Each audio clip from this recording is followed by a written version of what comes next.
At first, she seems perfectly fine, maybe even better off without you. She wanted this breakup. After all, she asked for space, claimed she needed to find herself, or simply said she wasn't happy anymore. In the days and weeks that follow, she fills her social media with smiling photos, nights out with friends, and inspirational quotes about self-love and moving on. To anyone scrolling past, it looks like she's thriving. But what you don't see are the quiet moments when the act fades, when she's alone with her thoughts, and the reality of your absence starts to settle in. It doesn't happen all at once. At first, it's just fleeting moments, a song that reminds her of you, a place you used to go together, a joke she instinctively wants to send you before remembering she can't. She brushes it off, tells herself it's just nostalgia, nothing more. But then the thoughts linger a little longer. She wonders what you're doing, if you miss her, if you've moved on already. She checks your social media, not to interact, just to see. She tells herself it's harmless curiosity, but the truth is, she's testing her own emotions, trying to figure out if what she feels is just habit or something deeper. Then come the subtle signals, the tiny, almost imperceptible attempts to reconnect without fully admitting she wants to. A like on an old photo of yours, a casual comment on your story, a text that seems random, like asterisk, "Hey, how's work been?" Or "Saw this meme and thought of you." She plays it cool, acts like it's no big deal, but these aren't accidents. But they're carefully calculated moves, her way of testing whether you're still open to her without risking outright rejection. She won't say she misses you, not yet, because that would mean admitting she might have been wrong. Her pride won't let her be the first to break. She needs to believe she's fine without you, even as the doubt creeps in.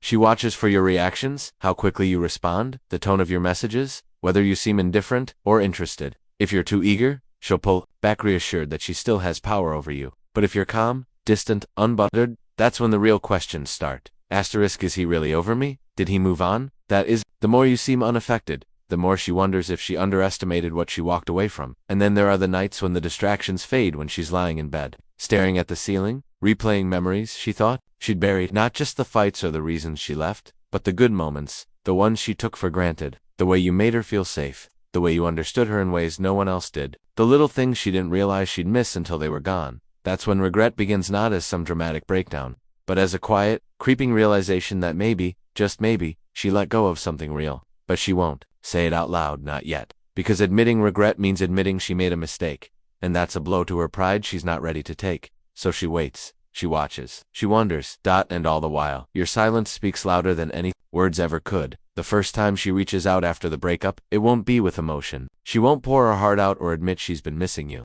Instead, she'll send something carefully neutral, a question about work, a comment on the weather, or a vague hope you're doing okay. It feels casual, almost forgettable, but there's intention behind it.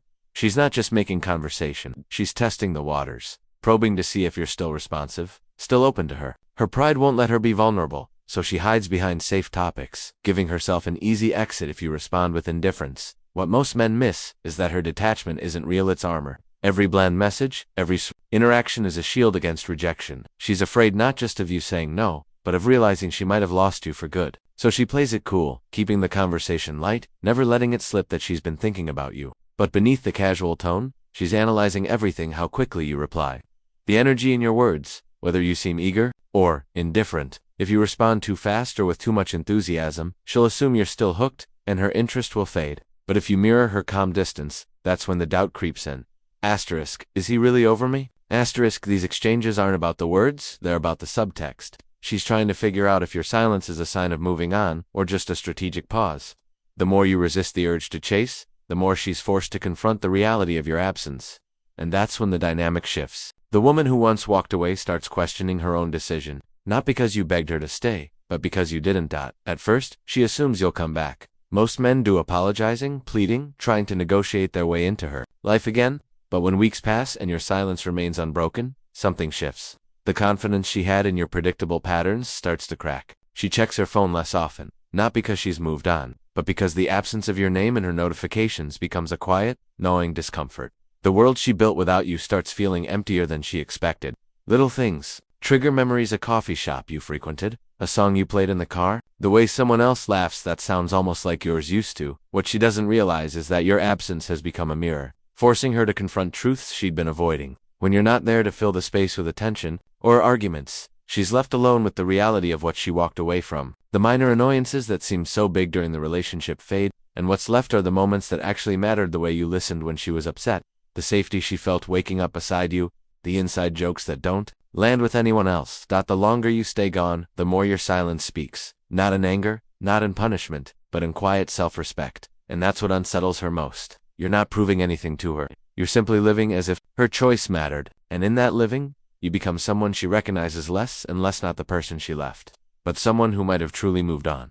That's when fear replaces curiosity. Not fear of being alone, but fear of having let go of someone who wasn't just waiting around to be chosen again. The truth about reconnection is that it only works when both people have changed. Nostalgia is a liar. It makes you remember the good while blurring the reasons it ended. If she reaches out, you have to ask yourself, is this just loneliness speaking, or has something fundamental shifted? People don't change in a few weeks. Real growth takes time. The kind of time that forces you to confront your own patterns, not just miss the comfort of what was familiar. Pay attention to what she's actually saying. I miss you isn't enough. Missing is easy, it's just longing for what felt good. What matters is whether she's taken accountability, whether she understands why things fell apart, whether she's done the work to rebuild herself in ways that would make the relationship different this time. The same person with the same mindset will always lead you back to the same problems. But if the separation gave you both clarity, if you've grown in ways that align, instead of repeating old cycles, then sometimes a second chance isn't weakness, it's wisdom. Love isn't about never walking away.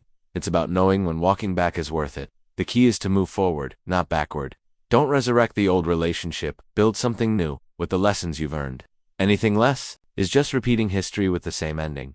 When her message finally appeared to Karisk, I've been thinking about us, *. Your hands might hesitate over the keyboard. This is the moment where clarity matters more than comfort. That flicker of hope in your chest. It's not a sign to rush forward, but a reminder to pause. Ask yourself, is this what you truly want? Or just the relief of no longer feeling rejected? The danger isn't in giving her another chance. It's in losing yourself again to someone who only values you once you're gone. Pay attention to the difference between her words and her actions. Regret makes people sentimental, but change makes them consistent. Has she shown up differently, or is this just another cycle of hot and cold?